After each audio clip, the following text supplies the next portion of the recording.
Hey, good evening, everyone. Happy Sunday. It is, April the 7th. I'm your host, Jake Roberts. This is the podcast Goes to Bacon. Glad you could join us.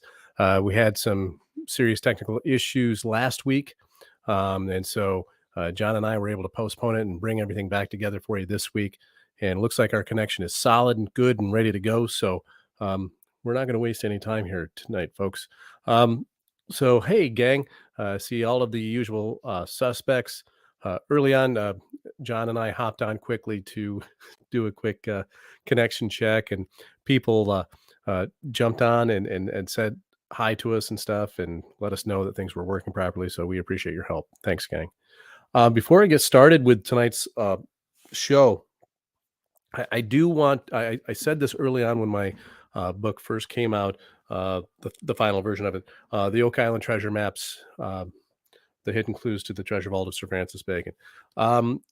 This book, when it first came out, was prematurely published and had inside, when you open up, gang, it's a complete disaster. Lots of editing errors, complete sections were missing, things were out of order. And again, so for whatever reason, when we went to publish, the wrong file was used before the pre-editing file, I guess you'd call it, was used. And so people out there actually ended up buying copies of this book that, for all intents and purposes, it's unreadable. So if you are one of those people out there who purchased the original, and you can tell the difference because the original cover was wrong. It said the Oak Island Treasure Map, and this one says the Oak Island Treasure Maps. So it's actually a pretty big difference because, like I said, there were sections missing from the first one. And so if you have one of those original copies of the Oak Island Treasure Map, if you want to private message me and give me your address, I will send you a free copy of the correct version, the final version of yeah, Tom. Yeah, gang. Tom just said in the chat that these are collector's items. I don't think so, Tom. Nothing anybody wants to collect. Good evening, Marianne. So what I would do is toss in the garbage, or better yet, if you don't want to send me a picture of it, you can actually just take a look on the back cover and copy the ISBN number in your message, and that will show me that you bought the original version that needs to be replaced, and you give me your address, and I will send you off a copy. So, yeah, Amy, for sure. Tom's good at doing that positive spin and get the silver lining, right, Tom? So, without any further ado, I'm going to bring John Edwards. Everyone, welcome John back to the show. There he is. Welcome, John. Thanks, hey, Jake. How's it going tonight? Oh, it's going great, and I really appreciate you popping back on a week following our connection debacle we had last week, and be willing to share what you've put together regarding what I'm calling the disinformation campaign against Baconian authorship. And, others have done the same thing. Now, a couple of weeks ago in our group, The Ghosts of Bacon, I posted a video called The Fraudulent Friedmans. This was put together by the Francis Bacon Society member, A. Phoenix. Now, Phoenix puts out a lot of really great informational videos, tons and tons of Baconian info there in all of Phoenix's videos. And this one's no different. It brought a couple of things to my attention that I had never known and that I felt were really important to bring to the group. So hopefully some of you actually watched that. We're going to be talking about some of that information this evening on the show when we get to my portion of it. Without any sort of editing or of like I said, this show is always just unformatted and unscripted, and we just kind of go off the cuff here. So take that for what it's worth. But what I really want to do is, John, we need to get into this whole idea of how we were able to parse out this pattern of people creating false information about Baconian authorship. What do you want to say? Go ahead. Well, the presentation that I gave a couple weeks back concerned this book right here. Yep. And this is by a gentleman by the name of Dr. Owen, who had some crazy scheme to decode this particular volume. It's a 5-volume set. And we did some research, and you and I went back and forth during that podcast.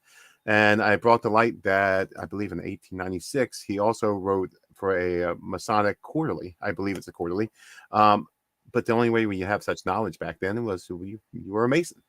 So 10-1, Dr. Owen was a Mason. And then I was suggesting towards the end of that podcast that maybe this book was part of a disinformation campaign to discredit Baconian code and cipher and things that were in use. Because it was getting too close to home. So, Particularly as far as the first folio is concerned, is what you were saying. correct. And also in the 1611 Bible. So, that was kind of the posit. And at the time, you and I kind of left it, well, that could be a possibility, John. And then I'll let you pick up with the story there, because then you did some digging. I did indeed. And, by all accounts, Dr. Owen, he was the one who created the Cipher Wheel. And John, you have the perfect picture of that in your presentation. We'll get to that here in a moment. Mm-hmm. But the way we broke that down in that first show was that his methodology was absolutely ludicrous. There's no way that any sober-minded, sane person with any kind of scientific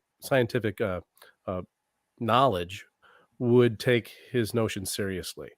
And by all accounts, there it is. Thanks, John. Yeah, that's his Cipher Wheel. He just kind of cut apart the first folio and other contemporary works of his time, pasted them on this 1,000-foot tapestry, and it just had it like rolling, spinning, and it would turn up, keywords, or he called it the word cipher.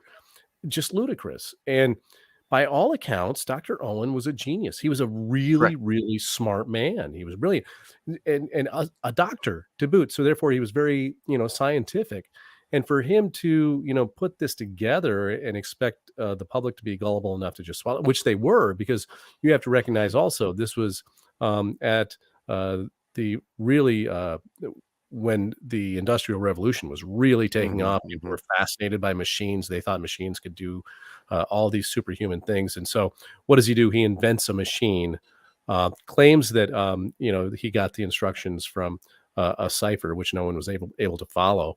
And lo and behold, he produces the message, the incredible message that Francis Bacon wrote Shakespeare. He also claimed that it stated that Queen Elizabeth was the first was Bacon's real mother, that he was the bastard son of the Queen. And so this is where that whole notion of Francis Bacon being the secret son of Queen Elizabeth began. And as all of you know who are familiar with my research, I've found messages that directly counter that. In fact, state explicitly who his true parents were. Correct.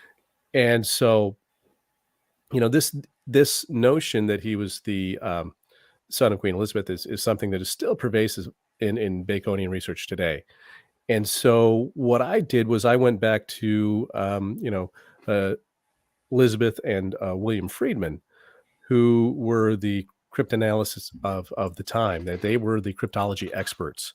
And their work basically disproved Owen's work, but it also disproved, there they are, all of the work of all of the other Baconians of the time who published that they had discovered cipher secrets. So, John, you already have your presentation, up. Why don't you go ahead and take us back and show us what you've found so far? Well, we started doing an investigation past what I was suggesting. I believe we'll start here. And we're going to go back to the Shakespeare ciphers. And he did write a book called the Shakespearean Ciphers Examined, where he goes into in-depth discrediting Dr. Owen and his Cipher Wheel. Now, you and I talked about that on the podcast, Jake. The Cipher Wheel is insane. As smart as Dr. Owen was, there's no way that, that Cipher Wheel, there's no way he could have even thought that was legit. But he had to, in my opinion, he had to sell it to the public. Right. And so the Friedmans come behind and discredit it. Okay. But in discrediting it, there's maybe certain portions of Dr. Owen's theory that might have been correct. We saw mercerization, for instance, and other things. And so when you discredit part of the theory, well, in this case, you discredit all the theory, and it was just kind of completely blanche thrown out, and that's it. It sets the Baconian Cipher investigations back 100 years minimum. Baby bathwater, one and Yep. all. Those of you who are just joining us and aren't familiar with our term that we love to use, mercerization, we named this technique after our friend Jason Mercer, who uses draftsman techniques to identify cipher Right. messages on a page. And again, when you first presented that, John, you were able to show us, actual images where Owen had used that exact same technique that we Right. know is actually a legitimate technique. But to that end, what you are saying is that Dr. Owen put forward this outrageous theory, knowing full well that it was crazy and that it would be debunked. Correct. And so what this does is it discredits all of these other Elements of the big, theory.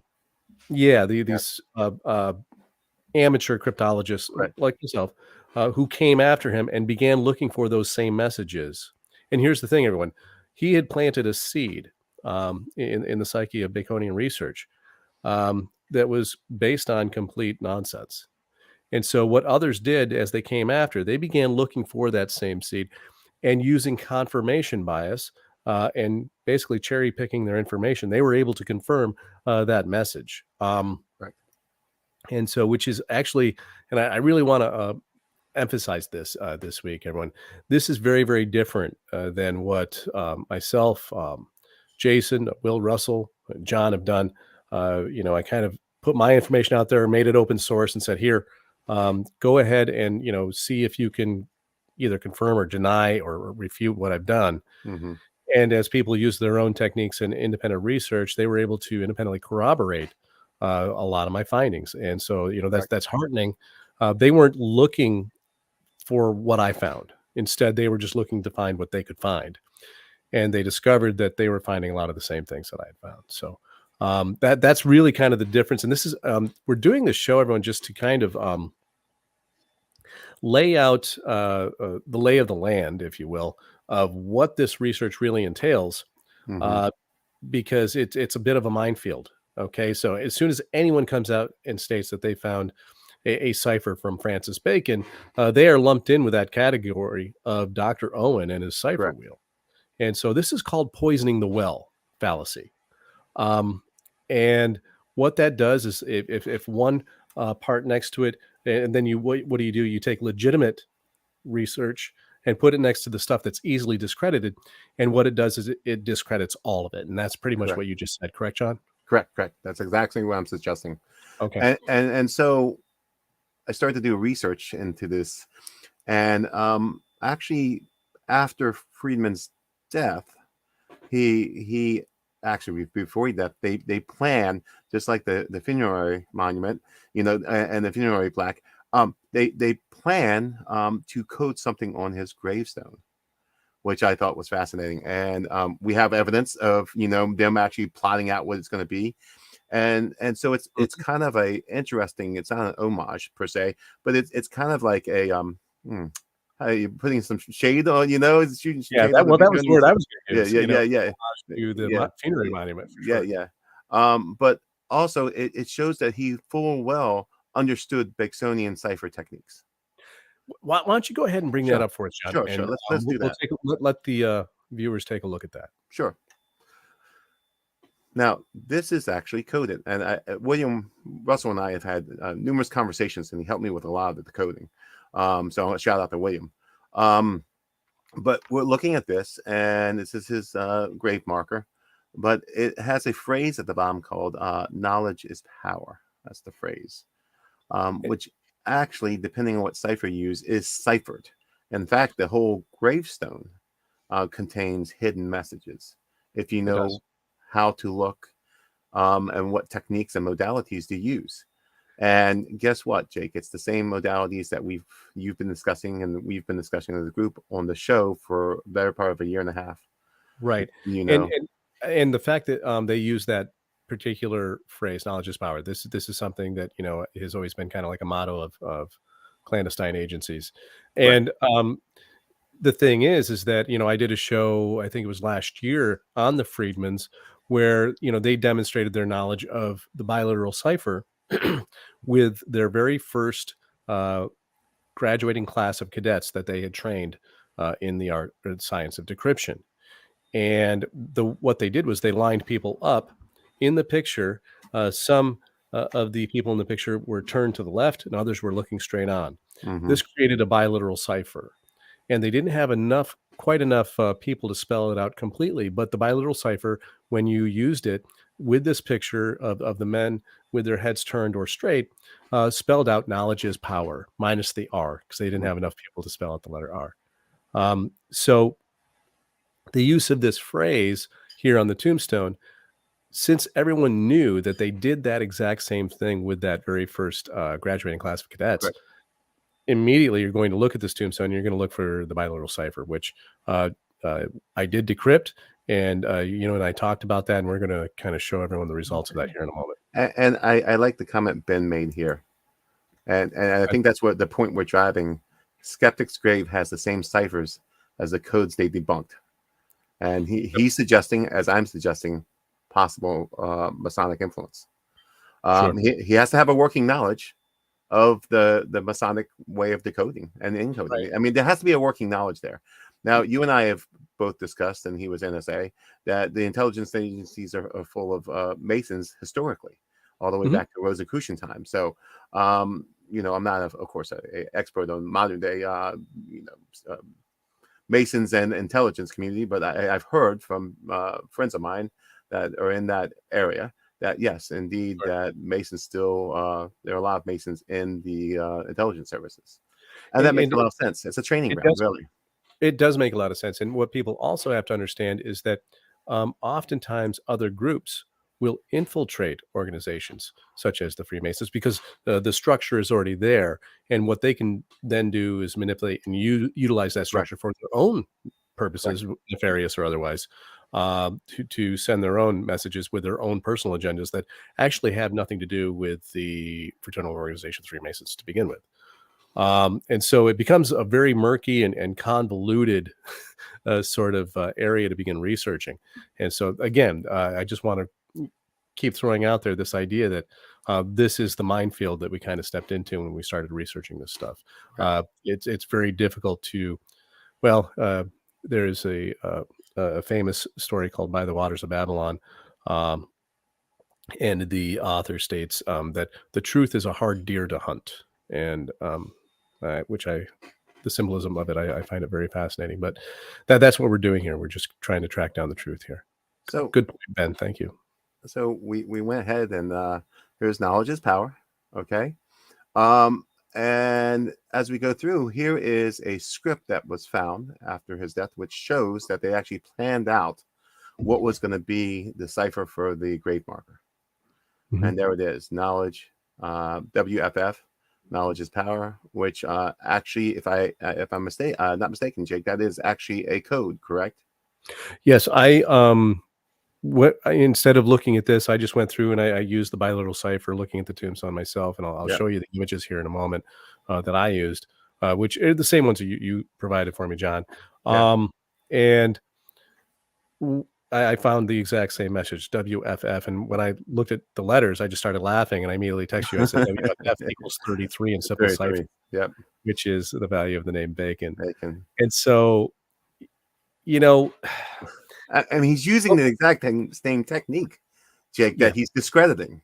Now, it's not that he's discrediting the technique, and this is something I want to be clear. No, he's not. He's not. He was discrediting those authors, okay, who claimed that they had found Baconian ciphers that said all of these things, because he discredited their techniques.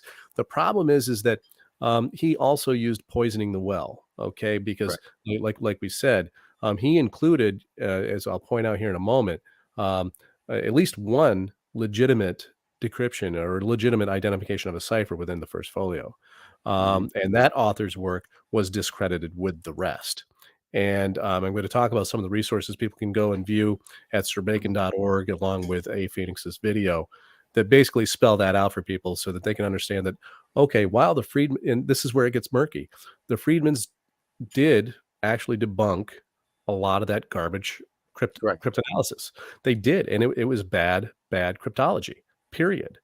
The problem is they used that to bury credible Correct. cryptology. And therefore, like I said, like you said, discredit legitimate research. Correct. Keep going. This is great. I love this part. So of course, shout out to Jason Mercer again. So William Russell and I had fun decoding this. William took care of a lot of the ciphering because he's so quick at it. But we Mercerized it. At the top, there's a symbol with the crossed X. So we use that as the Mercerization point, a central point. And we went through and started to knock out some specific letters. Now, when you Mercerize it, the left line knocks out, if you can see it, L-I-L-I. Okay, the one going from the top right to the bottom left. And then the one going from the top left to the bottom right knocks out D-M-E-L. Now, L-I-L-I has a value of 40 in Simple Cipher. D-M-E-L has a value of 32 in Simple Cipher. If we combine both of those, we get King Bacon in Simple Cipher right off the bat. Yep. 147 in Simple Cipher was the total value of his name, William F. Friedman. And it's also the value of King Francois III and Mary Stuart. And William F. Friedman minus the crossed out letters, L-I and M-D, okay? It gives us a value of 111 in Simple Cipher, which is Bacon and K cipher. Yeah. And so what I'm going to kind of chime in with my own personal opinion here. I find that I think the purpose of the lines was to produce that 111 value at the end. Correct. I'm not so sure. The idea that obviously they included the F in William F. Friedman specifically for that total, so that when you crossed off those letters, it equals 111. I still am always a little skeptical. I'm not a skeptic, but I'm skeptical that everyone in the know understood the relationship between Francis Bacon being Francois III and the son of Mary Stuart. So I just want to kind of throw that out there as a caveat, but those numbers do correlate perfectly. Yes. And so he obviously had knowledge, of the coding method and knowledge of what was being coded. And he uses his tombstone to relay to those that can have the eyes to see it. Hey, I know this. But these are also Masonic techniques, in my opinion. And therefore, these are techniques that have been handed down. I haven't found any evidence of him being a Mason, but he certainly was familiar enough with the techniques being used by Bacon and company in speculative Freemasonry forward. Yeah, which is a curiosity. So if he's using this on his tombstone, well, it goes to show you that he's fully aware of the history of this the coding method. And that's really kind of been the point of my previous shows too, is that he and his wife Elizabeth were the experts, and when they say, they went through and debunked all of this stuff, right? Much of the work that they did in debunking it is legitimate. And here's the problem, is because Baconian scholars then kind of become the thing they seek to destroy, because what they do is they use that as poisoning the well, saying that everything they debunked can be dismissed. Yes. And I think that is that's faulty logic. Okay. I'm just going to say it. Just because, and what they did, of course, it does taint, their reputations and all of their other work. The problem is that they used those legitimate debunkings, right, as you and I have already outlined, to kind of mask what I'm going to be showing you next, and what A. Phoenix and others have pointed out to us as well. Great stuff, John. And so, yeah, Jan mentioned earlier, the flags on the gravestone are designed by his wife as a secret code and has not been cracked yet. Well, that's because John and I haven't looked at it yet. And shout out to our friend Court. It reminds me of the Bruton Vault tombstone inscription. It does. Yeah, Court, you know what? There is definitely a tradition here that we are all kind of in pursuit of, for sure. Let's see. Linda is asking, I see that, but what if he had not been a lieutenant colonel? I'm not really sure what that's in relation to. If you want to follow up with a clarification, Linda, we'll throw that up on screen and see if we can get your answer or your question answered. Oh,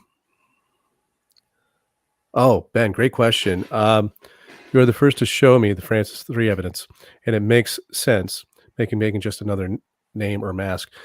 Who do you think was the baby in the Elizabeth pregnancy portrait? I believe that was Robert Devereux, Earl of Essex. The age might be a little bit off. If not, it could have been one of his. Well, I don't want to reveal too much, but I think that I do think it's Robert Devereux. Honestly, his younger brother was Southampton, and of course his sister, who he implicated in the Essex Rebellion, was his youngest sibling by Mary, according to my research. And he was naming her in the rebellion just to get back at his mother for everything. But oh, Jan, yes, okay. So she's saying my bad. The flags were for his military unit, yes, but they did use those flags as signals. So, But they could have used any symbol that did mercerization. They just happened to use that, and it happened to be convenient. yeah, and then of course they're going to use the angles that Correct. serve their purposes. Yes, Because that still has to be placed in a certain position on the grave marker itself to knock out those specific letters. Yep. All right, so I'm wondering if he hadn't been a lieutenant colonel, how would he make, or you mean Elizabeth, make the cipher work? Great question, Linda. Oftentimes with this type of cipher work, it has more to do with the placement of the letters than it does the words themselves. And so if you need a certain value by shifting the words left to the right, or what they would do is they would draw the lines first, and they would look at the name, and they would look at what letters are going to produce the numbers they needed. So even if they hadn't been a lieutenant colonel, they could have used other words to substitute in place of that rank and still produce the numbers necessary. But yeah, great question, Linda. Because think of it this way, gang. Renaissance artists, people who have watched the show The Curse of Oak Island and other shows on History Channel, and they talk about the Shepherds of Arcadia.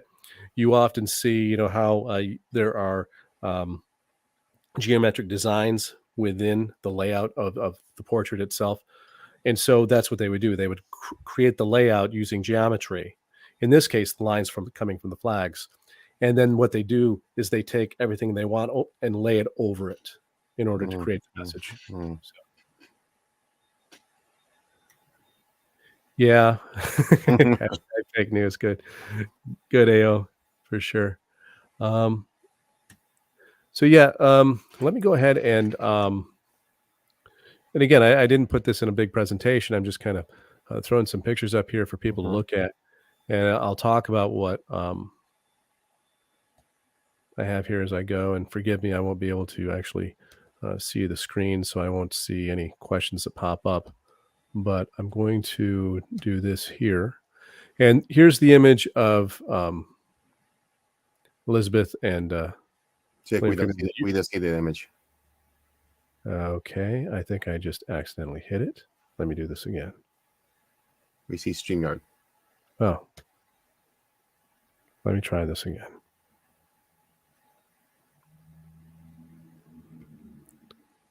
Sorry, gang.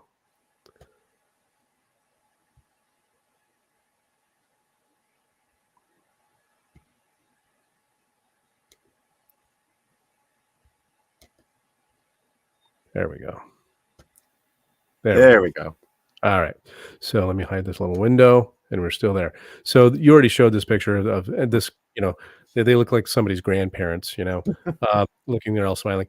And here's the tombstone that you've already seen, but I'm going to zoom in on it.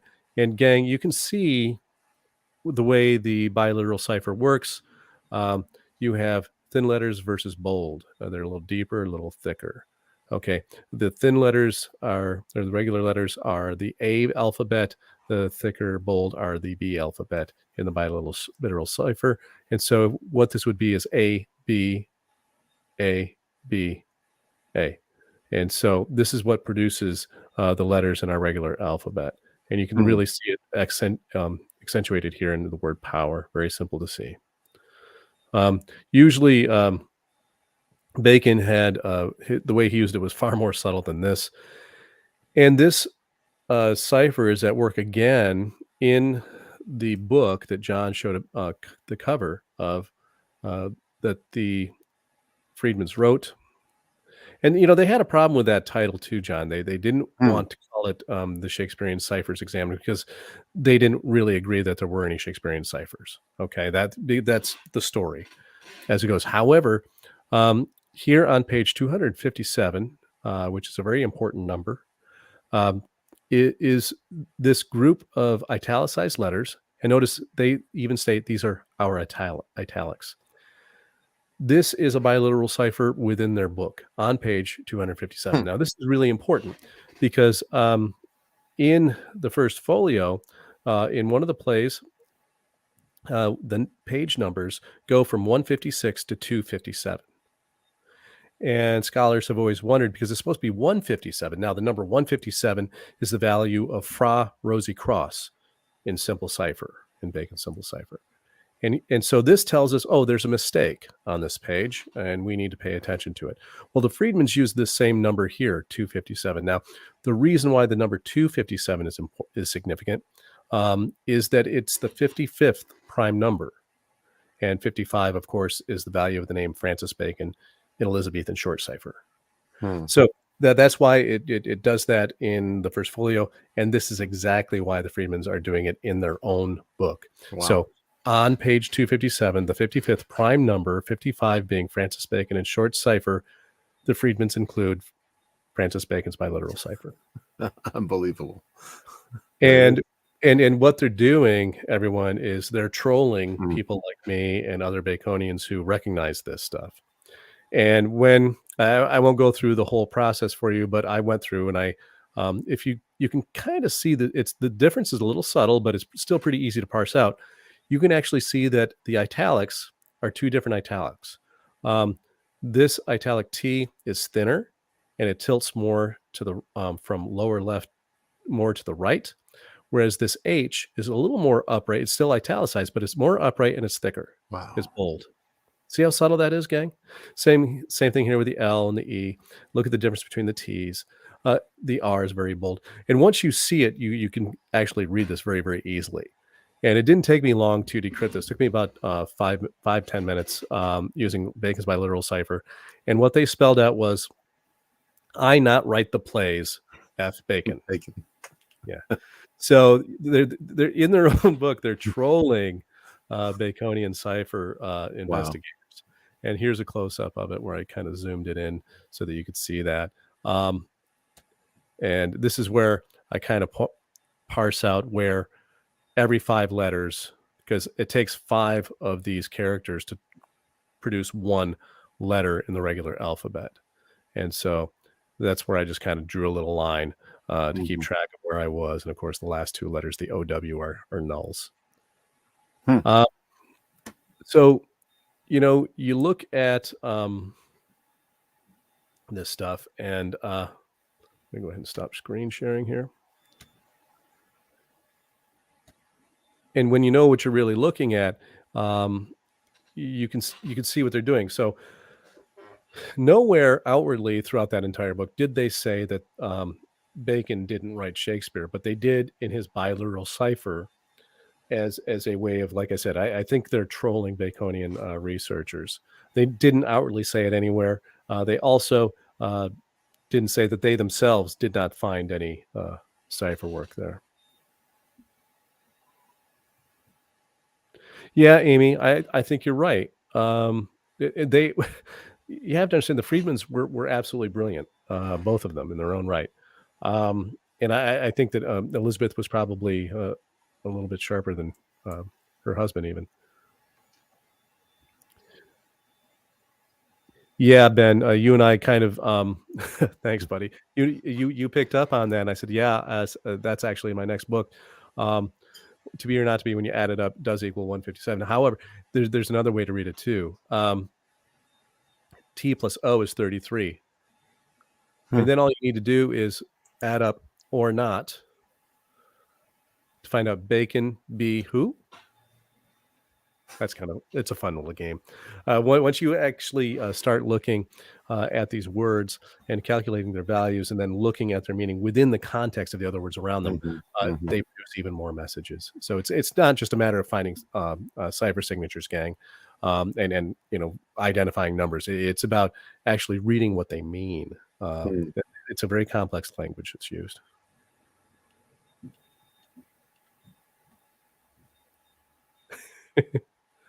I noticed that too, Ray. Thanks, Ben. Yeah, those of you a lot of people have been asking me about the next book. At this point, there is, it's ready to go in its current form, but there is one last chapter that I do want to add. It has to do with a show I did last year when we did the Saint Germain broadcast. Remember that, John? Yeah, We were talking about Bacon the Immortal. And I found evidence that demonstrates he was alive when he was 88 years old. Wow. And it has to do with an artistic image he created of the execution of his nephew, Charles I. And in that, right now, I am in neck deep in decrypting the bilateral cipher that is encoded within the rooftop of that image. It's very complex, and I'm reaching out to some artist friends of mine to take a look at it to see if they can kind of help me discern what the differences are between all of the characters that I'm looking at. Jake, this is an excellent question. Did the Friedmans really miss the hidden messages, or did they know what the hidden messages were and just wanted to discredit them?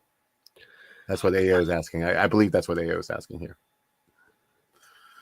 Yeah, well, you know what? When it comes to the Friedmans, yes, they are the experts. I just, they know new cryptology far better than anyone I think before or since. Really, they really were that good, except for maybe Bacon himself, who probably knew it better than anyone. One of the things that, and you also point out there the messages I keep finding. It's repeatability, right? John and I talk about this all the time. Will and I talk, Jason and I, all of us, where we're all like, okay, so let's see if this repeats in other places. Let's see if it repeats using different techniques. And time again, we're able to corroborate each other's work. And it repeats redundantly.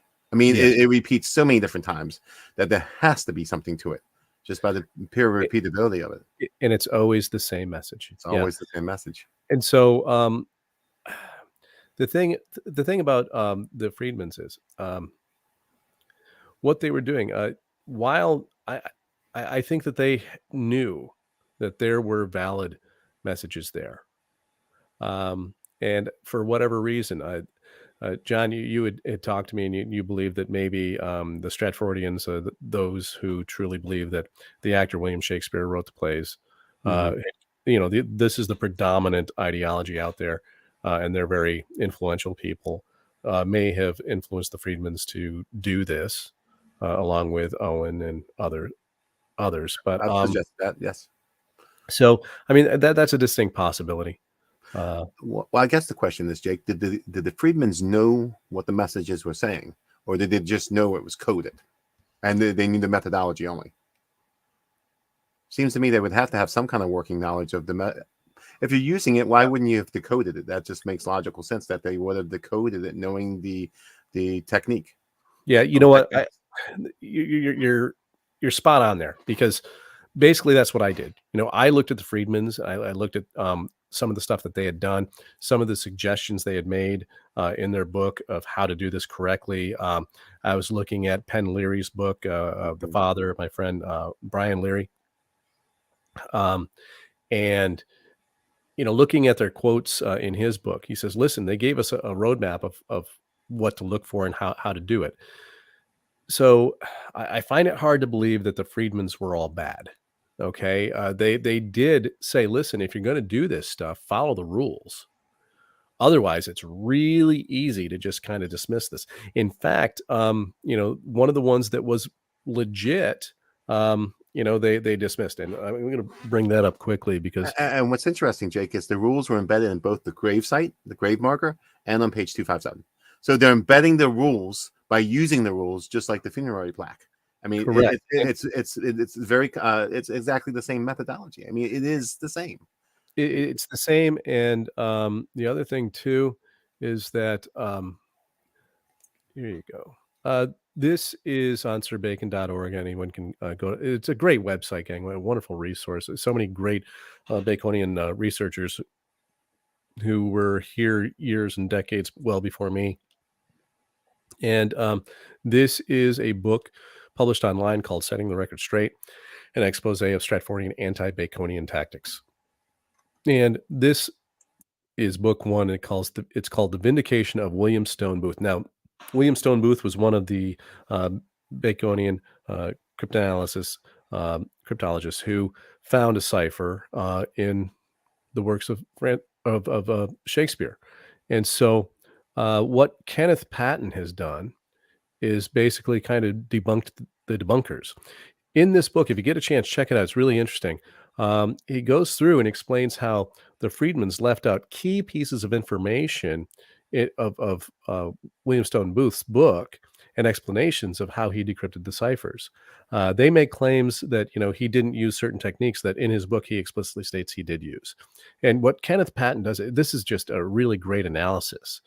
Painstakingly goes through step by step and says, this is what the Friedmans said, this is what Booth really did. And he demonstrates very clearly that the Friedmans were straight up lying about Booth's work. So this right here in and of itself shows that they knew exactly what they were doing. And so for me, that was kind of like the smoking gun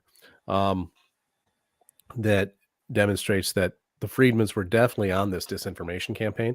And the big caveat here is, however, they were throwing the baby out with the bathwater, but the thing was they were throwing out a lot of bathwater. Yeah. When they debunked most of these ciphers, they did it correctly. And when I read that chapter of their book, I read there at that point, I fell for it because I had read all of their other descriptions of the other works. And just reading the description and a couple of the books that they had mentioned in the very beginning, I had actually read in the past, and I knew exactly what they were talking about, and they were correct. And so what this does is, on one side you have the Friedmans using the poisoning the well technique of propaganda, a fallacy of logic. But the problem is that now Baconians are doing the same thing. And I think that we have to guard against doing that and kind of take the high road. And we have to be intellectually honest and face certain facts that we don't want to face. A lot of that cipher work was not good. And we have to point that out and admit it and say, a lot of that stuff that they did back then was not good. And the Friedmans, for better or for worse, were actually correct in pointing that out. However, the caveat here is that they also really did quite a cover-up and hatchet job on some of these people. Absolutely. Hey, Jake, Jan asked a great question. I know Court followed up on it, but do hidden ciphers only turn up in English manuscripts, or also, I would imagine they would also be in French? Yep. Are they also in Latin? I know Yes. the church uses Latin, so that's why I was kind of curious. Are they also in Latin? Yes. Same techniques? Same exact techniques.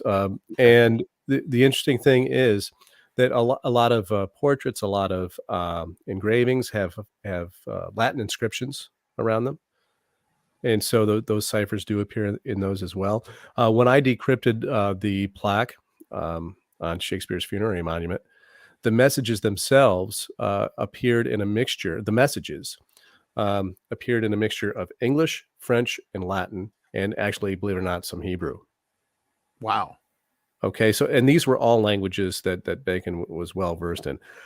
I'm guessing that there are Greek words in Greek that appear there that I've totally missed because, well, I'm not even going to try. My Latin is terrible. My French is terrible. My English is okay. I'm an English teacher, but when it comes down to it, those were the messages I was able to identify using those standard decryption techniques. And Bacon had all of these languages at his disposal, just out of his mind. He was fluent in all of Genius. those.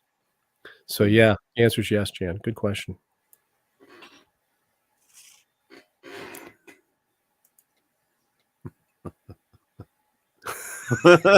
Ben. That's fair, Ben.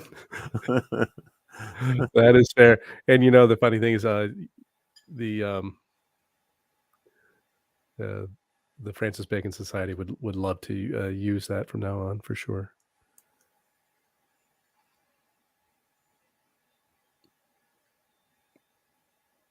So I'm just kind of going through. No, here's one I like. Z chimes in. I heard that Bacon knew 10 languages by age 12. Yeah, Z. I read that as well. Like a child prodigy. Oh, well, it's when he Wow. was when Sir Nicholas first brought him to court, he was so precocious that Queen Elizabeth called him her little Lord Keeper. She instantly recognized his genius. Yep. Oh, look at this. The Tempest in Latin, Greek, Hebrew, English, and French. Mm-hmm.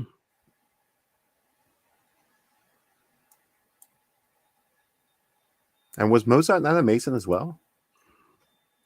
I don't know. I've heard that before. I mean, I would have to investigate that. I've heard that before. Well, I know that a lot of his music contains, messages in the sense of sacred geometry and proportions. Mm-hmm. We need to get Stephanie on. She'd be able to probably talk to us about all kinds of stuff using music. And Ben says, yes, Mozart was inspected the Freemason. Yep. So.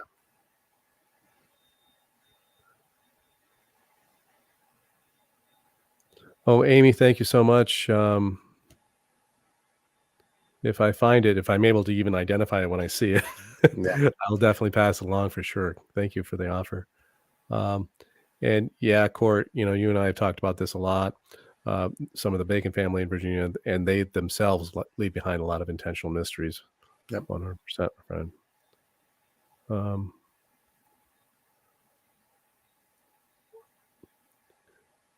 Yeah, Ben, I think that this was, a part of their classical education back then because of the great depth and wealth of knowledge that they were able to identify and learn that way by just knowing Hebrew for sure. Yeah.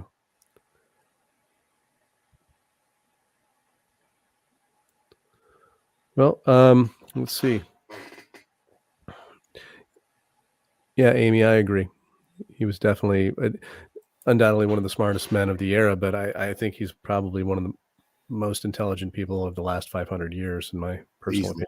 Easily. Based on what I've seen. When I think about the amount of brain power it took and understanding in order to create these encryptions that he's created in all these places I've found them, it boggles my mind. I mean, it hurts my brain when I'm decrypting them. I can't imagine actually encoding them.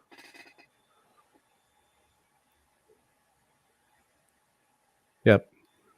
Thanks, Adam. And that's just it. It's when you have information such as the birth of one prince, for example, in a country, and it's secret and kept secret by the people who are in power because his father dies. That's an incredibly powerful secret that would shake the foundations of that country for years to come, especially if that person were to actually have legitimate heirs. Now you compound that when Francis Bacon was the heir of two thrones. Correct. One in a Protestant country and another in a Catholic country. And it seems to me that the Vatican would have a great deal of interest in a French prince, a Dauphin, being raised by an ardent Protestant family such as Nicholas and Lady Anne Bacon. If they were to know about it, I think that things would get very interesting very quickly. And that's why it was a just one of the many reasons why it was a state secret. Elizabeth certainly didn't want the information out there. Yeah, and Hebrew just has its own numeric system. A lot of words are just coded, just a simple cipher. Gematria does that, and in the Jewish tradition, letters correlate and words correlate with specific number values. So Bacon, in my opinion, one of his sources for creating his own ciphering is he bases it upon existing ciphering methods that are already out there. In Hebrew gematria, 100%. Yeah. He did do that. Yep. The other thing too, he makes great use of the letter tav, or tau, which in the Hebrew alphabet is the last letter of the alphabet. He uses it as a symbol in terms of starting and ending points in some of his biliteral ciphers that I found. The other thing too, it's the last letter in the Hebrew spelling of the word truth, which was the pursuit. And it represents that idea that you really don't know the truth until the end, right? Yeah. And so that's the symbolism at work there for sure. Ooh, I want to get into this. Ben, the triangular number of 153 is highly symbolic and used by Bacon and Sir Walter Raleigh. First of all, it was it's the, I believe, case cipher value of the name Walter Raleigh, but it was also the reverse cipher value of King Bacon. And so both of them were using this number in this way to communicate in the triangular numbers. And those of you who don't know what a triangular number is, it's if you take 153 objects and you can actually put them in a perfect equilateral triangle. Imagine 153 marbles. They would make a perfect equilateral triangle. And the bottom corner, the opposite corner of number 153 would be the prime number 137, which is the 33rd prime number. And so these numbers were very, very important to the group. Sorry, John, I preempted something that you put up there. Go ahead. It's good. Go ahead. Well, no. Ben makes another great point that Bacon attempted to be like a god in the positive sense and make codes that worked for him, basing it again upon the tradition that was already in existence. Yeah, and Ben, it's such a great point because he used his inductive reasoning in his own scientific method for this. Bacon's philosophy was this idea that through observation and using inductive reasoning and logic, and by studying nature is creation, and by studying creation, you can come to understand the mind of the creator, God. So in his mind, that science was a form of worship, a way of getting closer to the mind of God, because he was a very by all accounts, a very pious man. And so when you understand that he was studying nature to look for the fingerprints of God out there. Correct. This is one of the things that I discovered, and I'm going to explain in my next book, when I was decrypting examples from Shakespeare's sonnets. The sonnets are encoded through and through, and he actually left the design behind so that you could identify who was actually there, who was the one who wrote them, and it was him. It's just masterfully done. It's just genius, and it's based upon his own science. And in his work, A New Instrument, the idea of he was proposing a new way of teaching, a new way of learning. Correct. And that's what all these ciphers are. They actually teach you how to decrypt them as you go, and that's what I've been doing this whole time. He has taught me how to decrypt them, and all I do is I look for the clues, and he shows me the way. Much like a circle spinning out of its own center.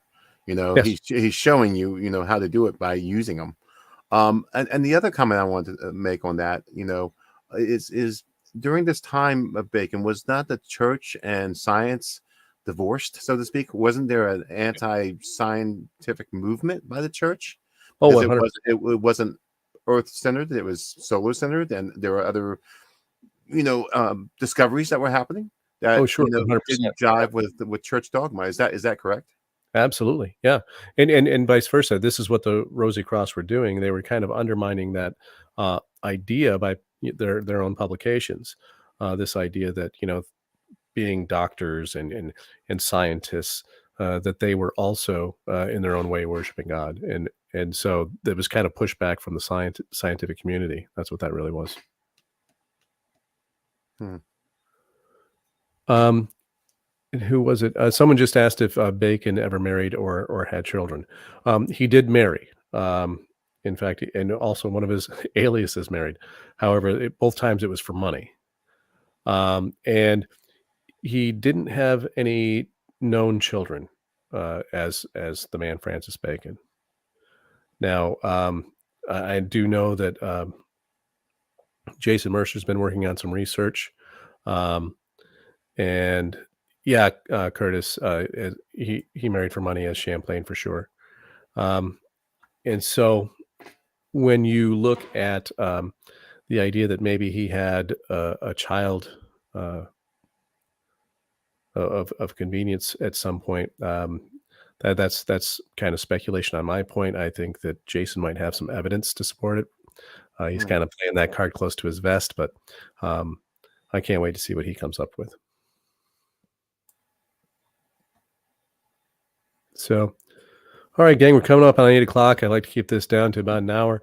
And so we have a lot of great followers here, live viewers. I want to thank you very much for always chiming in here in the chat and asking such great questions. And, you know, there are a lot of theories out there that people have put out. But, you know, at the end of the day, what I've been doing, and I urge others to do, is, you know, just follow the clues where they lead you and see what they reveal. And I think that when you do, you know, it's always astounding, but just because it's difficult to wrap your head around doesn't necessarily mean that it's not true. So thanks, Will. Appreciate that. And so, like I said, if you get a chance, head over to sirbacon.org, check out the videos of A Phoenix. And, you know, we can have a discussion on, you know,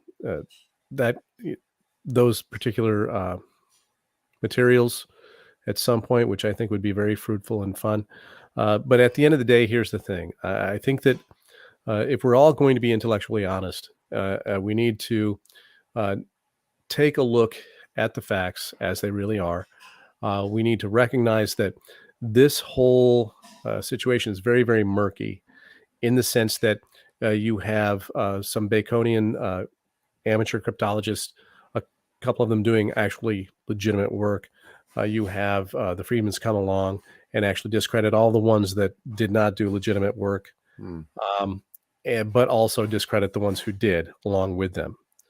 This creates a very difficult path, particularly for those who want to believe in the work that was debunked. And that I think that's kind of an important point to make, because for me, that theory that everyone wants to believe in so strongly, that Bacon was the illegitimate son of Queen Elizabeth, or the secret son of Queen Elizabeth I, my work demonstrates that that's just simply not true. The Friedmans disproved the decryptions that theory was based upon, and yet because they also were a part of what appears to be a disinformation campaign, suddenly people are going to use that to discredit the work that they did that was actually legitimate. So we can't do the same thing that the Friedmans did. That's my point of this show.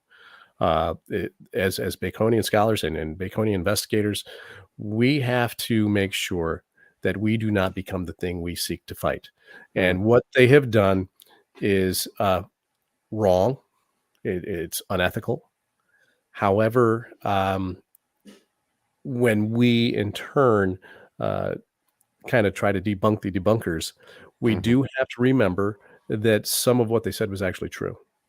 And also in their books, they did actually tell Baconians how to proceed and how to do it correctly if we're going to be looking at cryptology and looking at the ciphers. So I think that we need to proceed forward, being intellectually honest and proceed cautiously. And I haven't exactly done that on the show all the time, simply because a lot of the discoveries I've made are, well, in the face of Orthodox history, they're outrageous. I don't disagree with that statement at all. But I I am stepping forward with my real name out here in public and putting my reputation at stake, saying, this is what I found, and now I know it's true. And so all we can do is keep on keeping on and see what we can find together. Anything to add, John? Nope. I think it was a great podcast, and it's just the start of of looking at this whole subject matter, is disinformation and smoke and mirrors. And as you know, there's so much smoke and mirrors and so much disinformation out there that just clouds the real stuff, and that's its purpose. Yes, poisoning the well is what it's called. 100%. Yep. So, all right, gang. What I want to do is I want to quickly reiterate, if you were not here, I see our numbers are a lot higher here live here at the end. So if you weren't here at the beginning, if you were one of the original people who ordered my book, The Oak Island Treasure Maps, but you have the very first edition with all of the errors, and it's a disaster when you open it up, frankly. The lack of editing, there are entire sections that are missing. Not really sure still at this point how that worked. But you'll know that you have the wrong one because it will say the cover is wrong. It says the Oak Island Treasure Map. This is called the Oak Island Treasure Maps. And so if you have one of those editions, all you need to do is send me a PM of the ISBN on the back of your book and your address, and I will mail you a free copy of the correct edition. So I want to make sure that people get the right information out there. And you paid for quality information and you didn't get it. So I want to make sure you do. So to that end, we're going to wrap things up. And John, as always, I really appreciate you. I appreciate your help. No problem. You're the best guy on shotgun I've ever had. So, all right, peeps, we're going to sign out here and be cool to each other. And we'll catch up with you next time, everyone. See you later.